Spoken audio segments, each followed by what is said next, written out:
नमस्कार, मैं चंद्रशेखर जोशी। देवभूमि टुडे में आपका स्वागत है। 9 जून को देश की प्रतिष्ठित इंजीनियरिंग की जो परीक्षा होती है जेईई यानी कि जॉइंट एंट्रेंस एग्जामिनेशन के मेंस के रिजल्ट के बाद एडवांस का रिजल्ट कल आया है।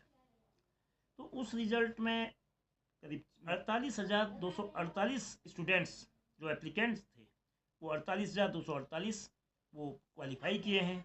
और देश के 32 आईआईटीज जो इंडियन इंस्टीट्यूट ऑफ टेक्नोलॉजी जो देश की सबसे बड़ी प्रौद्योगिकी संस्थान है उसमें वो दाखिला लेंगे और देश के निर्माण में अपने इंजीनियरिंग विधा से योगदान करेंगे।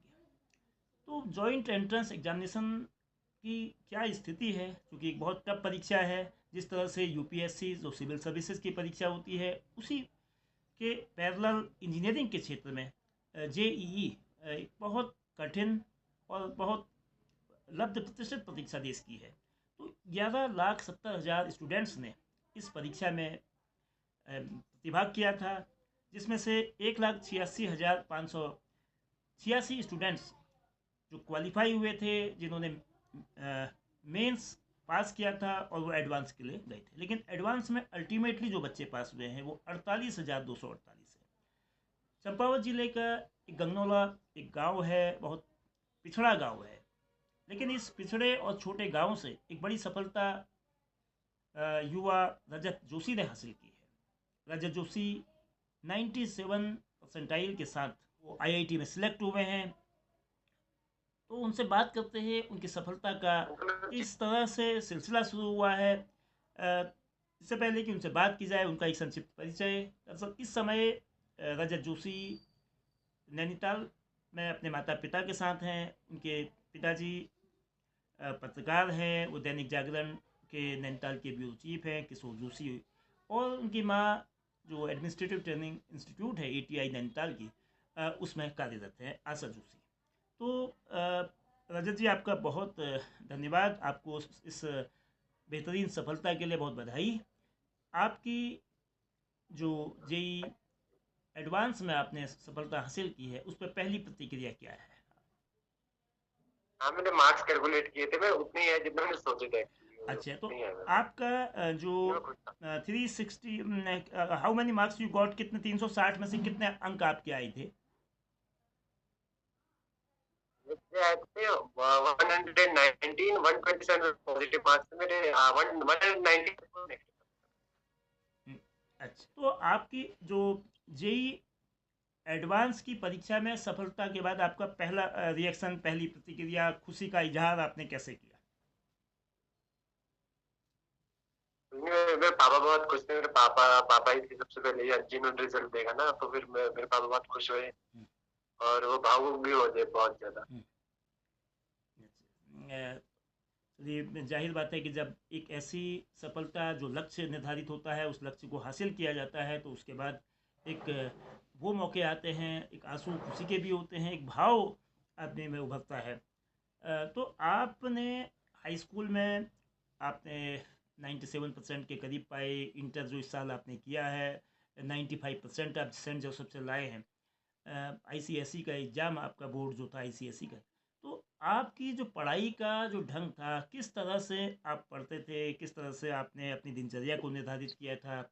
आपने इंटर की परीक्षा भी दी और उसके साथ ही आपने जेई की परीक्षा भी दी, तो एक दोनों में कैसे तारतम्य बैठाया, क्या शेड्यूल था?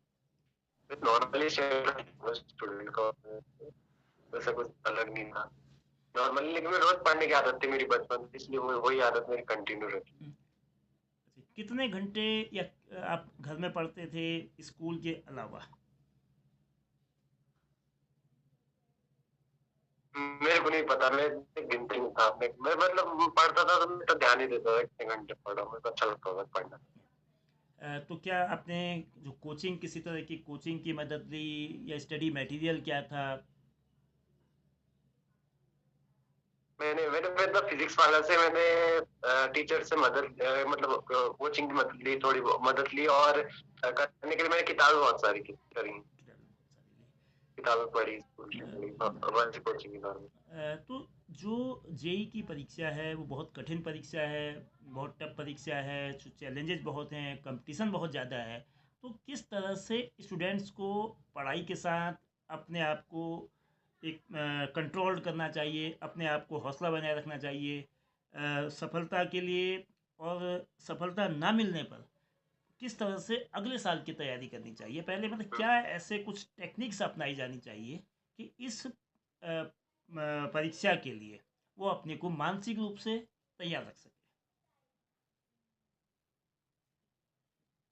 पढ़ाई पढ़ाई करनी जो करनी चाहिए, तो मतलब अपने वो पढ़ाई को लोड नहीं लेना चाहिए खुद पे, और उतना ही पढ़ना चाहिए जितना हमें पसंद है, ज़्यादा एक्स्ट्रा नहीं थोपना चाहिए।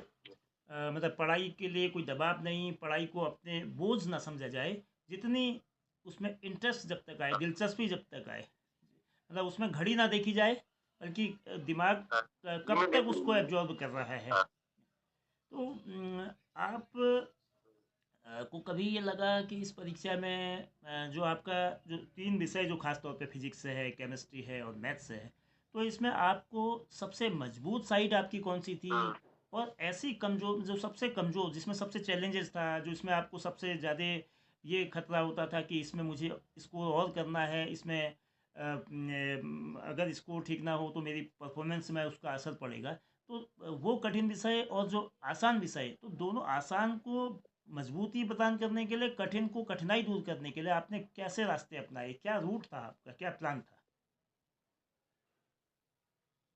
सब्जेक्ट तो सारे अच्छे हैं, वैसे वैसे ऐसा कोई कठिन वठिन कोई था नहीं कि मतलब, वो बस डिपेंड करता है कि कैसे पढ़ते हो। नहीं तो शुरुआत में जैसे शुरुआत में मैथ्स में थोड़ा बहुत चैलेंज आया, हम्म, कभी फिजिक्स में भी आया, कभी केमिस्ट्री में आया, हम्म। एंड तक।